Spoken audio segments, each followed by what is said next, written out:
Hola, sí, buenos días a todos. Yo lo que voy a tratar en un ejemplo, en una recorrida, sobre todo tomando verdeos de invierno, mostrarles la importancia que puede tener gestionar la producción ganadera desde la producción de forraje. Hace unos años trabajamos con este CREA semiárido, precisamente en la parte de producción de forraje, de verdeos de invierno, precisamente en este campo, en el oasis, en varios campos, digamos, de la zona, y algunos datos son precisamente de esos ensayos.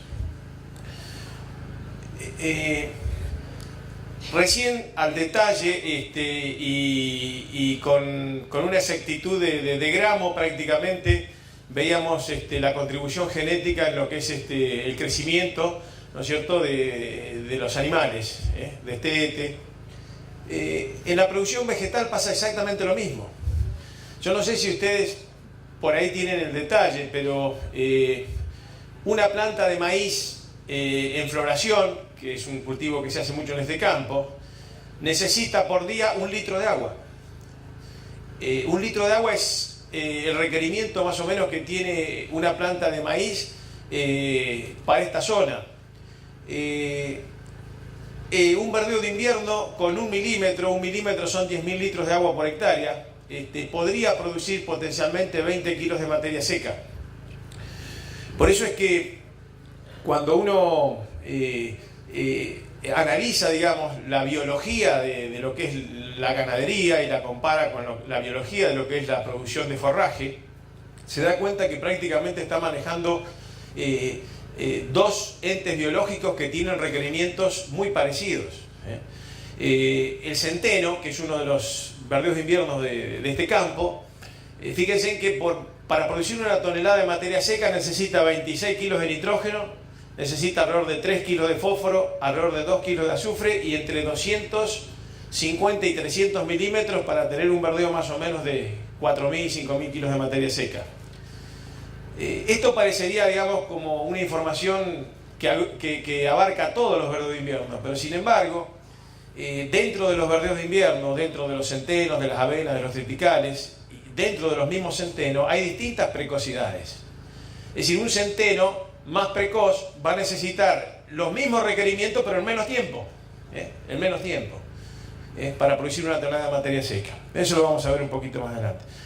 Lo primero es que si yo necesito 250 a 300 milímetros de agua para tener un verdeo interesante, es preguntarnos entre marzo y agosto cuál es la contribución de las lluvias para cubrir ese requerimiento. Y esta curva, que es una curva de probabilidades de lluvia, está mostrando un poco eso. En la línea amarilla que ustedes ven ahí, me dice cuál es la probabilidad de que entre marzo y agosto, periodo del verdeo, me lluevan 300 milímetros. Y fíjense que es apenas un 20%. Ahora, ¿qué pasa si yo al momento de la siembra de verdeo, en marzo, tengo almacenado en el suelo 100, 120 milímetros de agua? Ya no quiero que lluevan 300 milímetros, con 180 me arreglo, que es la línea más clarita. ¿Y cuál es la probabilidad de que lluevan 180 milímetros entre marzo y agosto? Del 70%. Es decir que una parte importante de lo que va a ser el pasto del invierno lo estamos generando antes de la siembra del verdeo. Antes de poner la semilla en el suelo ya tenemos una gran diferencia entre lotes de esta zona en lo que va a ser la producción de pasto. Es decir, podemos inferir desde el momento de la siembra aquellos lotes que van a producir más o menos pastos, más o menos forraje. Y muchas veces el no conocer esta información nos lleva a que aquellos lotes que tienen menos agua metemos un material más precoz. No le alcanza el agua, encaña rápido, lo perdemos. Y a veces estamos asignando un material de no tanta precocidad a un lote que a lo mejor tiene mayor reserva de agua y me permitiría arrancar más rápido. Entonces, esa línea violeta está marcando lo que sería la contribución del manejo previo a la siembra de los verdeos de invierno para generar forraje en esta zona. El agua, ¿dónde se almacena? El agua, el suelo, que nosotros llamamos suelo, tiene un 50% de cañería, 50% de poros. El agua que van a usar las pasturas, los cultivos, ¿no es cierto?, se almacena en los poros medianos, estos poros que llaman mesoporos. Ahí se almacena el agua útil que vamos a usar para producir forraje. Pero cuando hay influencia de napa, los macroporos, los poros más grandes, también están ocupados con agua. Y a lo mejor ustedes, me acuerdo de algunos trabajos que hicimos en la zona de Unión, 20 centímetros de napa, de espesor de napa, son 100 milímetros de agua útil. Muchas veces, al alcance de una alfalfa, tenemos 40, 60, 80 centímetros, a veces 1 metro de napa, entre los 2 y los 3 metros, o entre los 3 y los 4 metros, como mostraban en el campo, tenemos napa, y ese metro de napa son 400 milímetros de agua. Potencialmente son entre 5.000 y 8.000 kilos de materia seca de alfalfa, que tenemos en el perfil. Entonces, es muy importante planificar esto. Bien, voy a pasar esto rápido porque no... Simplemente, este es un corte que hicimos antes de ayer para mostrarles que además de agua, los verdeos de invierno tienen requerimientos nutricionales. Ahí lo que estamos viendo es la respuesta a la aplicación de 40 kilos de nitrógeno. O sea, fíjense, 80 kilos de urea hemos aplicado y fíjense la respuesta que hay en la producción del verdeo. El testigo, que es el más chiquitito, representa un 45% de la producción de pasto del fertilizado. Es decir, tenemos agua, sabemos que podemos cubrir gran parte de los requerimientos del verdeo, pero nos está faltando nitrógeno, ¿no? Bueno, este es un caso, digamos, hay ensayos hechos aquí en la zona. Acá es otra experiencia donde muestra lo mismo, otros ensayos realizados en el año, fíjense, en el año 96. Nosotros trabajamos desde la zona de San Pacho, Chaján, hasta el sur de La Pampa en esto. Nuevamente la respuesta que hay en la producción de los verdeos de invierno de forraje a la aplicación de nitrógeno. Este es el crecimiento de centeno en violeta, ahí no sé si se ve, sí, en violeta, está a los 76 días de la siembra, a los 162 y a los 197 días, cómo acumuló materia seca, llegando a producir ahí 2.000 kilos de materia seca, el centeno sin aporte de nitrógeno. Fíjense en la línea azul lo que fue el mismo centeno, ¿no es cierto?, con el aporte de nitrógeno. O sea que en los mismos días, en vez de producir 2.000 kilos, produjo 5.000 kilos de materia seca. Yo sé que muchas veces hemos charlado con ustedes de que los verdeos pueden ser caros. A veces uno busca un verdeo barato por hectárea, pero termina siendo caro por kilo de materia seca. A veces habría que pensar si en vez de sembrar 200 hectáreas de verdeo sin tecnología, no me conviene sembrar 100 hectáreas de verdeo y fertilizando, ¿no? Eso es lo que estamos viendo desde hace un tiempo, ¿no es cierto?, en los campos, que por ahí meterle tecnología a una planta, a un cereal, que tiene un potencial de producir entre 12 y 14.000 kilos de materia seca, y nosotros estamos sacando 2.000, 3.000 kilos. Esto simplemente para que vean ustedes una experiencia realizada en otro campo, en avena. La parte de abajo es la avena testigo, fíjense en lo que es la avena fertilizada. Sin fertilizar produjimos 2 kilos de materia seca por milímetro, fertilizando pasamos a 12 kilos de materia seca por milímetro. Bueno, ahí tienen lo que yo les decía, los ensayos hechos acá en Las Taguas, en el Oasis, en la zona acá del CREA Sovén, y en el CREA El Amparo, en la Invernada y San Eduardo, cerca de la zona del Trapiche. En verde está lo que es fertilizado y en blanco está lo que es sin fertilizar. Fíjense la respuesta importante en el primer corte, ¿no? A lo que es la producción de materia seca de verdeos acá en la zona, es decir, cuando manejamos la nutrición. Estos son los datos de acá de la zona. En amarillo estamos viendo cómo tenemos la materia seca en función del agua útil al momento de la siembra. Hay verdeos de invierno, ahí en amarillo ustedes ven los primeros redondelitos, que estamos sembrando los verdeos con 30 milímetros de agua útil. Y en otros casos tenemos 100, 150 milímetros, dependiendo de los lotes del productor. Y en rojo son los mismos lotes y la respuesta a nitrógeno. Es decir, si no tenemos agua, fíjense que no es interesante fertilizar. La respuesta a la fertilización va siendo más importante en la medida que tenemos más agua al momento de la siembra de los verdeos de invierno. Estos son 14 lotes de productores evaluados a fines de febrero en cuanto a la reserva de agua que hay en el suelo. Lo que dice de 1 a 14 son los lotes. CRA útil es la capacidad que tiene el perfil del suelo del productor de almacenar agua. Eso sería el tamaño del tanque. Y CRA, el contenido de agua útil, es realmente cuánta agua tiene ese tanque. Por ejemplo, el lote 1 puede almacenar 112 milímetros para una raíz de verdeo de 1,40 m. 1,40 m. En el primer 1,40 m puede almacenar 112 milímetros, pero ¿cuánta agua tiene a fines de febrero? 57 milímetros. El lote 2 es un lote mejor, puede almacenar más agua, pero ¿cuánto tiene a fines de febrero? 17 milímetros.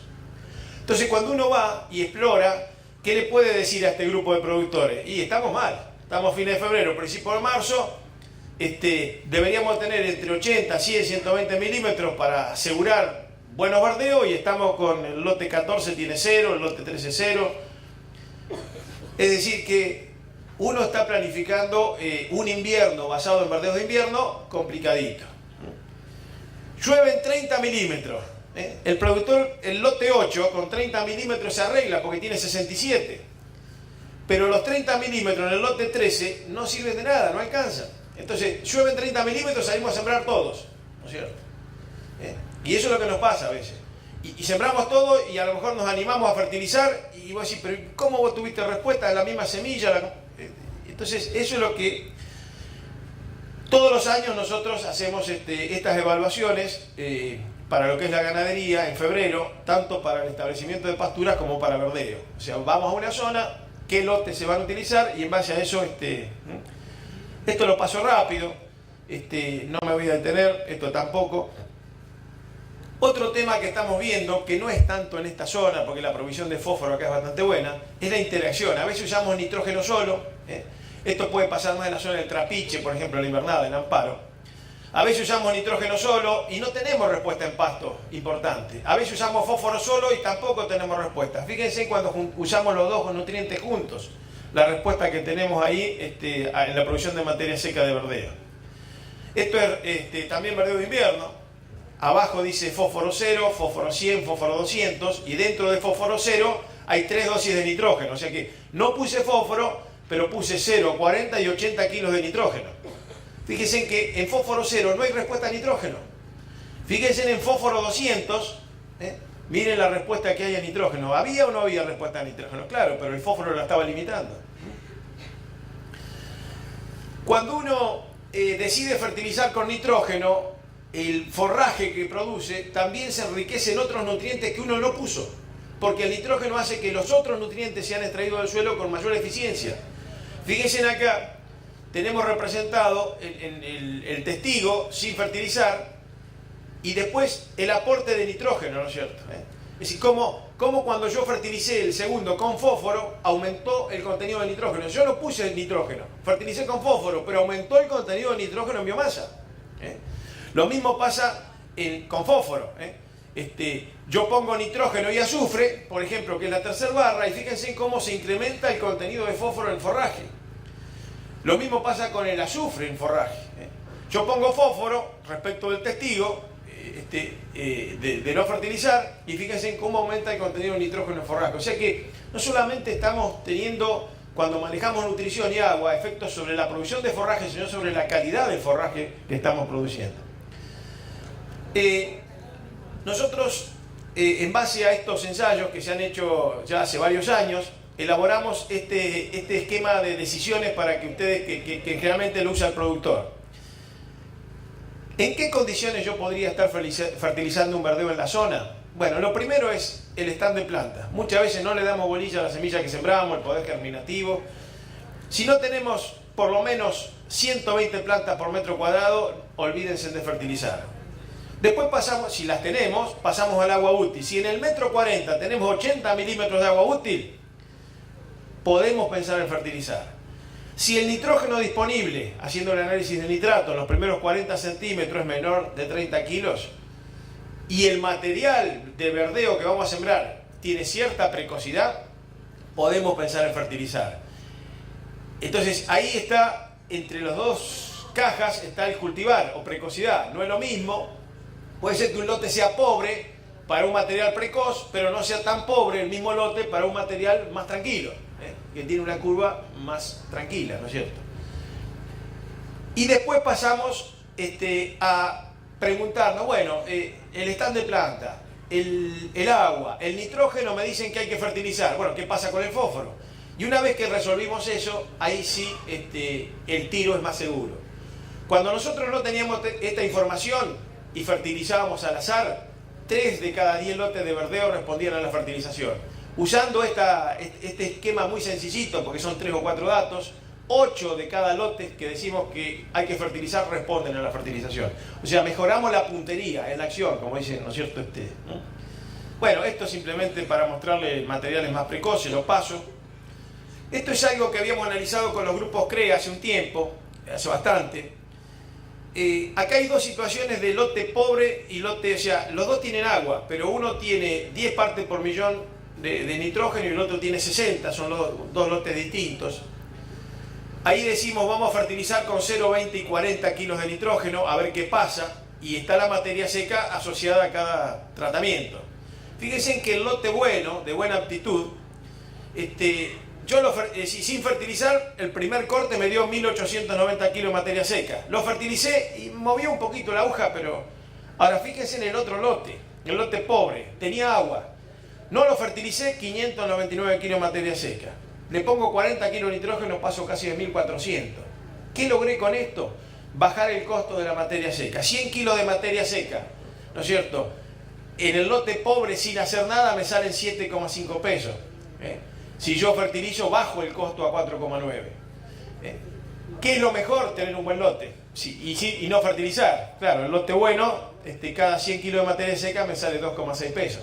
Entonces, este ruido ustedes lo tienen dentro de los lotes que van asignando, ¿no es cierto? Es importante conocerlo. Bueno, esto lo paso. Acá lo que uno podría ver, dice, bueno, sí, estamos haciendo alfalfa.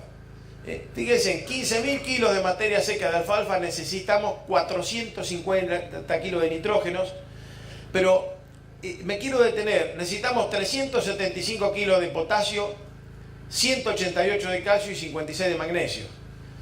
Es decir que estoy prácticamente necesitando 600 kilos de calcio, magnesio y potasio para un año de alfalfa, de muy buena alfalfa.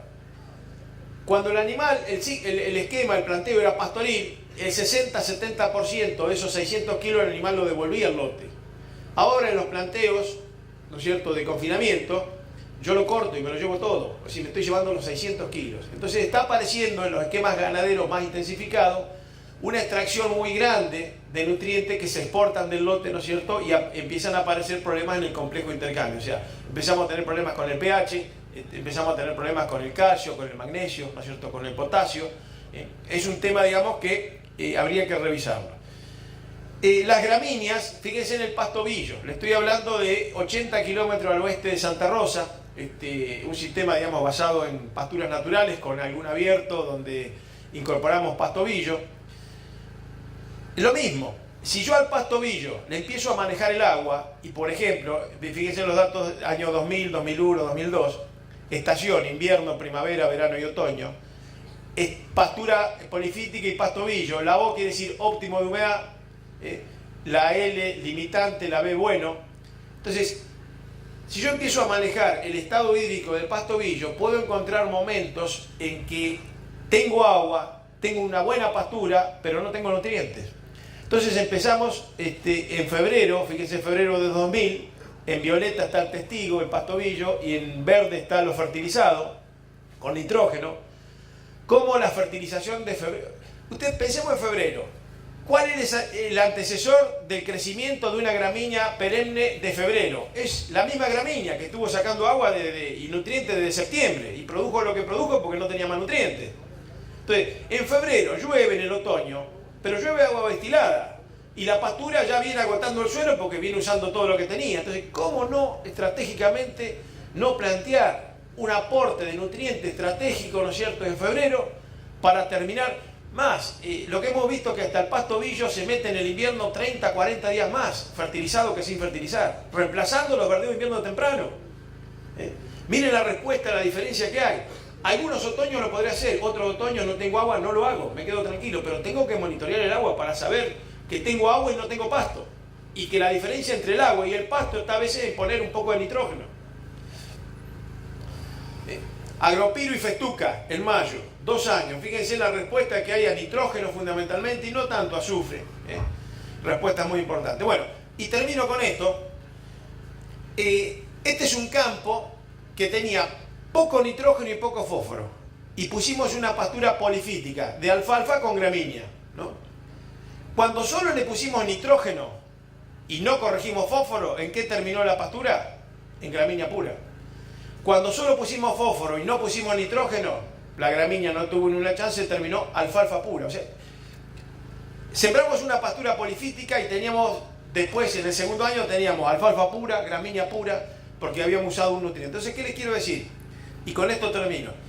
En muchos sistemas de producción, digamos, el ambiente que tenemos, el clima, la lluvia, el suelo que tenemos, ¿no es cierto?, tira más para el lado o de la gramínea o de la pastura, de la alfalfa.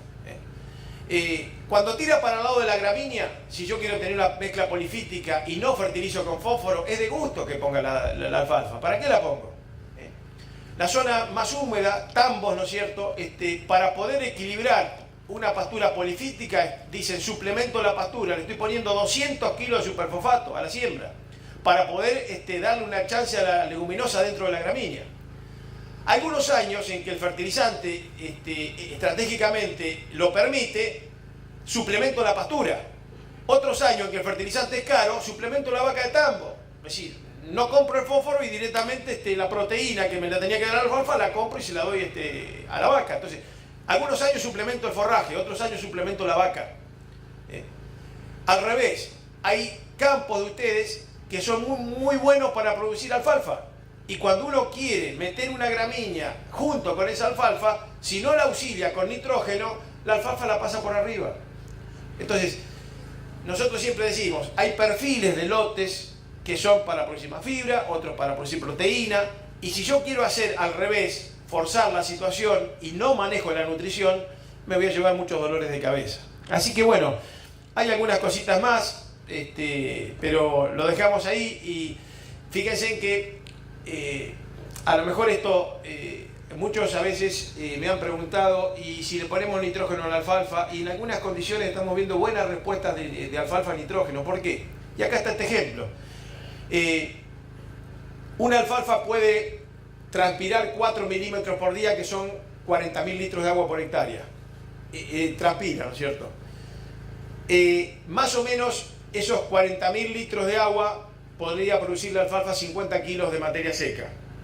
Pero esos 50 kilos de materia seca, con esa agua que la puede sacar de la napa, necesitan de 2 kilos de nitrógeno por día para acompañar el agua que ya tiene.